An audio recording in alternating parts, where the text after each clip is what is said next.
छत्तीसगढ़ में नक्सल विरोधी अभियान लगातार प्रभावी होता जा रहा है और सुरक्षा बलों की रणनीतिक कार्यवाहियों के चलते माओवादी संगठन अपनी पकड़ खोते दिखाई दे रहे हैं। राज्य सरकार और केंद्र सरकार के संयुक्त प्रयासों तथा पुनर्वास नीति के प्रभाव के कारण माओवादी लगातार हथियार त्याग कर मुख्यधारा की ओर लौट रहे हैं।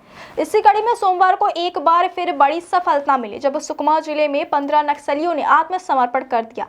अधिकारियों का कहना है कि यह कदम क्षेत्र में नक्सलवाद के कमजोर होते प्रभाव और सरकार की नीतियों के सफल क्रियान्वयन का प्रमाण है। सूत्रों के मुताबिक आत्मसमर्पण करने वाले माओवादियों में प्रतिबंधित संगठन की कई प्रमुख इकाई के सदस्य शामिल हैं। इनमें PLGA बटालियन 1 के 4 हार्डकोर सदस्य, PPCM के 4 सदस्य, SCM के 2 सदस्य, इसके अलावा पार्टी के 3 सदस्य और अन्य 8 सक्रिय नक्सली शामिल हैं। कुल 15 नक्सलियों ने 10 पुरुष और 5 महिलाएं हैं। इस पर सभी पर मिलाकर 48 लाख रुपए का इनाम घोषित था। बताया जा रहा है कि ये सभी माओवादी पुनर्वास नीति से प्रभावित होकर और पुलिस के लगातार दबाव तथा शांति की अपीलों के चलते मुख्य धारा में वापस लौटने के निर्णय ले पाए हैं।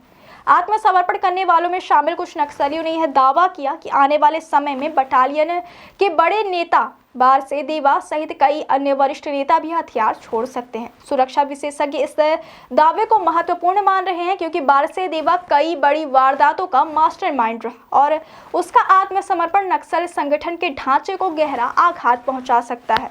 विशेषज्ञों का मानना है कि बीते 1 वर्ष में केंद्र और राज्य सरकार द्वारा चलाए जा रहे संयुक्त अभियान, विशेष रूप से जंगल आधारित सर्च ऑपरेशन, खुफिया सूचना तंत्र की मजबूती और नक्सल प्रभावित इलाकों में तेज विकास कार्यों ने नक्सलियों की मनोबल और संशोधन को काफी कमजोर कर दिया।